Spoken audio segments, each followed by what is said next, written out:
Hi guys! Last Sunday nga, December 29, ay pumunta kami dito sa Taipei Zoo. Biglaan lang talaga yung lakad namin na to. Nanood lang kasi si baby sa TV ng zoo, tapos gusto niya daw pumunta, kaya sabi namin tara. At eto nga po, naglalakad na kami papunta dun sa may MRT at pupunta kami sa Taipei Main Station.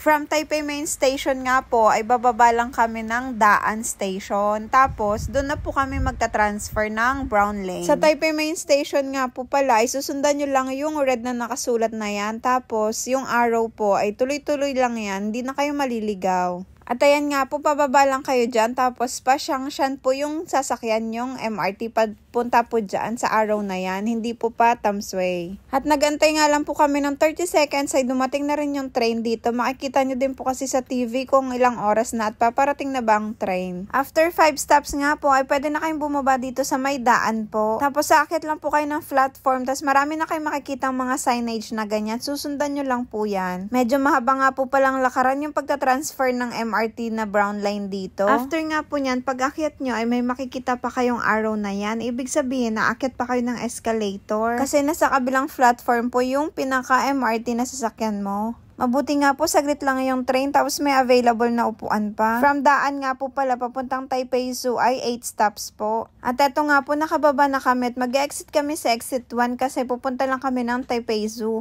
Kapag gusto nyo naman po pumunta ng gondola ay mag-exit 2 po kayo. Dire-diretso na po yun doon. From MRT, mga 3 minutes walk or 5 minutes po. Tapos eto na makikita nyo na yung pinaka-signage nila. Mabuti nga, sakto lang yung tao ngayong araw. Tapos pumila na rin po kami dito. Easy card nga po pala yung gagamitin namin. At gamit ko yung NFC na watch ng Xiaomi po. Yan yung ginagamit kong pambayad na ng bus or kahit saang may entrance na pwedeng easy card. Kumuha na nga rin po pala ako ng map ng Taipei Zoo habang si Jay nakapila dun sa may McDo. After nun naka-order na kami, bumili nga din pala ako ng sushi sa may Taipei Main kanina. At ayan, food is life talaga kami. Bawal nga po pala magbigay ng pagkain sa mga ibon dito sa kahit na anong hayop po. May minimum fine nga po palang 1,200 but not more than 6,000 po. Kaya mag-ingat po tayo. After po namin kumain at magpahingay, dumaretso na si baby dito sa mga flamingo. Nasa bungad lang kasi sila. Mas sobrang na-appreciate na nga ngayon ni baby yung Taipei Zoo. Unlike before na batang-bata pa kasi siya nung nagpupunta kami dito. After nga po ni baby dun sa may flamingo, sabi ko mag-train na kami. 5 NT nga po pala per person.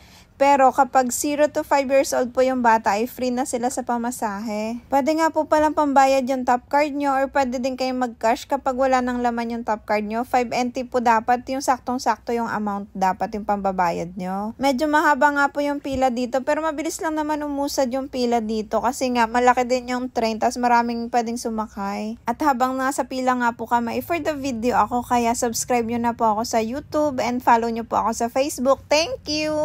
At pang second batch nga po kami ng train at ang ganda talaga ng panahon ngayon, mahangin na medyo maaraw kaya ang sarap mamasyal. Sobrang tuwa talaga ni baby, walang kapaguran din sa paglalakad.